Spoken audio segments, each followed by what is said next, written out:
Join me as I explore this creepy abandoned house and try to uncover what's really hiding inside. There's something undeniably fascinating about exploring abandoned houses. Maybe it's the thrill of the unknown, or the mystery surrounding what went wrong. Whatever the reason, I'm drawn to these places. And today I'm taking you with me on a journey into the heart of this creepy abandoned house. As I step inside, I can feel the weight of history bearing down on me. The air is thick with the scent of decay and rot, and every creak of the floorboards beneath my feet makes me jump. It's like the house is watching me, waiting for me to uncover its secrets. I've explored plenty of abandoned houses before, but there's something about this one that feels different. It's like I'm being pulled deeper, further into the heart of the house. Every step I take, every door I open, I'm met with an eerie silence. It's as if the house is holding its breath, waiting to see what I'll do next. I've heard strange noises, whispers in the wind, and creaks in the darkness. It's enough to make your skin crawl, and yet I'm drawn to it, like a moth to a flame. The house seems to be playing tricks on me, making me question what's real and what's just my imagination. I've seen things out of the corner of my eye, but when I turn to look, there's nothing there. It's like the house is toying with me, playing on my deepest fears. As I make my way deeper into the house, I start to notice strange objects scattered around. Old photographs, dusty vases, and broken furniture litter the floors. It's like the people who lived here just got up and left, leaving behind a lifetime of memories. I'm starting to feel like I'm being led on a wild goose chase, with every door leading to more questions. What happened to the people who lived here? Why did they leave in such a hurry? And what's hiding in the shadows, waiting to pounce? I've never felt so on edge, so unsure of what's going to happen next. But I'm not going to let fear get the better of me. I'm going to keep exploring, keep pushing forward, until I uncover the secrets that this house is hiding. As I move from room to room, I start to notice that things aren't quite as they seem.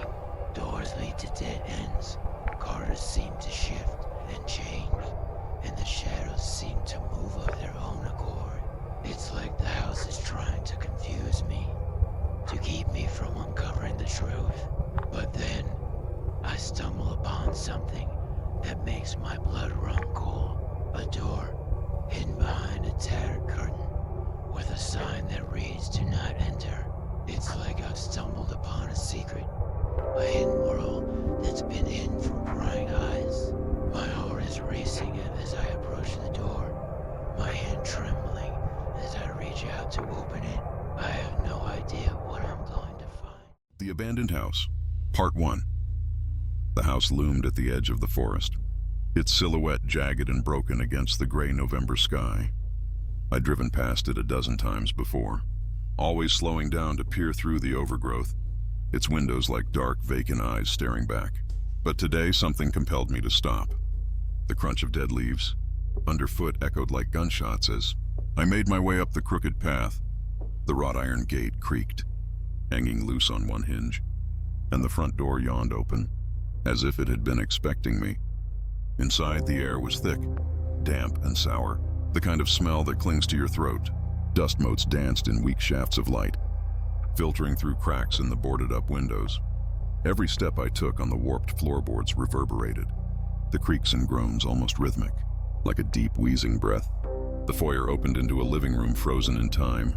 A rotting velvet sofa slumped under its weight. A tarnished chandelier hung precariously from the ceiling, and an ancient grandfather clock stood silent in the corner, its face cracked, hands frozen at 3:15.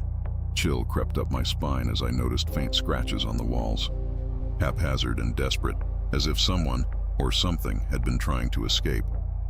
I pulled out my flashlight and began to explore further. Each doorway led to another time-worn room, filled with the detritus of a life abandoned. A shattered mirror in the hallway reflected my light, fracturing my shadow into monstrous shapes. I paused to steady my breathing, but in the silence, I heard it, a faint tapping sound. I froze. It came from the room to my left, a small door partially hidden behind an overturned bookshelf. The sound was too rhythmic, too deliberate to be the house settling. I approached cautiously, my heart hammering. The doorknob was icy under my hand as I pushed it open. The room was tiny, barely a closet, its walls plastered with yellowed newspaper clippings. My flashlight trembled as I read the headlines. Family vanishes from historic home, house deemed cursed after. Series of strange deaths. The dates spanned decades, but they all shared one chilling detail.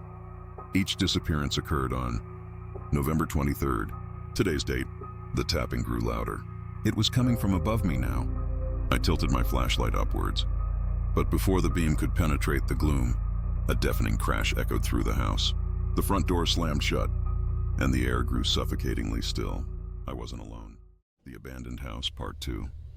The slam of the front door reverberated through the house, the sound swallowing every whisper of the wind outside. My throat tightened, and my pulse thundered in my ears as I whipped my flashlight towards the hallway. The light barely cut through the oppressive darkness, catching only jagged splinters of the warped wood floor and the decaying wallpaper peeling in strips like dead skin. The tapping started again, this time from the ceiling above. It was louder, insistent, as if whatever was causing it had grown impatient. My instincts screamed to run, but my legs felt rooted to the floor. My breath caught somewhere between terror and curiosity. The flashlight beam trembled as I panned it toward the staircase. Its banister leaned drunkenly, and the stairs themselves were warped and uneven.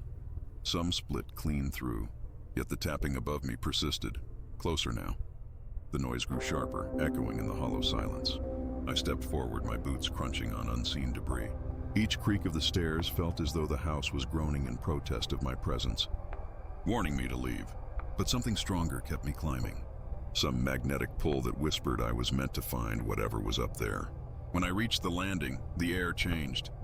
It felt heavier, like it had a presence of its own, pushing against my skin. The tapping had stopped, replaced by an eerie stillness that made my breath sound like a roar in my ears. 3 doors stood before me, each warped and bloated with age. The first door was ajar, revealing a child's bedroom. Faded wallpaper covered in pale blue clouds curled away from the walls. A crib sat in the corner, its bars broken and jagged. Something small glinted on the floor beneath it. I crouched to look closer. An old toy soldier, its paint chipped and face worn smooth. A faint whisper broke the silence. "Help me." I spun around, the flashlight's beam jerking wildly across the walls. But the hallway was empty. My hand tightened around the flashlight until my knuckles ached. The voice had sounded like a child's, fragile, pleading, but the house seemed utterly abandoned. Another whisper followed, barely audible, but this time it was coming from the second door. I swallowed hard and approached. This door was closed, its surface scarred with deep gouges that looked eerily like claw marks. I pressed my ear against the wood, straining to hear. Nothing. I reached for the knob, my fingers trembling. It was ice cold, the chill sinking into my skin. When I turned it, the door didn't creak. It sighed, as if the house had been holding its breath. Inside, the room was in shambles. A broken dresser leaned against one wall, its drawers gutted and contents scattered across the floor. A shattered mirror hung above it, the glass shards littering the rotting carpet. But it wasn't the wreckage that caught my eye. On the far wall, carved deep into the wood, were words. The flashlight's beam illuminated them one by one. "Leave me be." The voice came again, louder this time, trembling with despair. "Help me, please!" It wasn't coming from this room. It was coming from the third door at the end of the hall. The air felt charged as I stepped closer to the last door, the static-like pressure prickling against my skin. The tapping began again, but now it wasn't coming from above. It was coming from the other side of the door. I hesitated, my heart slamming against my ribs. Everything inside me screamed to turn around, to flee, but my hand moved on its own, gripping the doorknob and pushing the door open. The flashlight flickered as the beam pierced the darkness. The room was empty except for a single chair in the center. It was old and wooden, its backrest cracked and splintered. Coiled around it was a length of frayed rope, knotted into a noose. The tapping continued louder now, but there was no one in the room.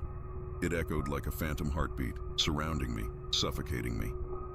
I took a step inside, and the door slammed shut behind me with a force that rattled the walls. I was trapped.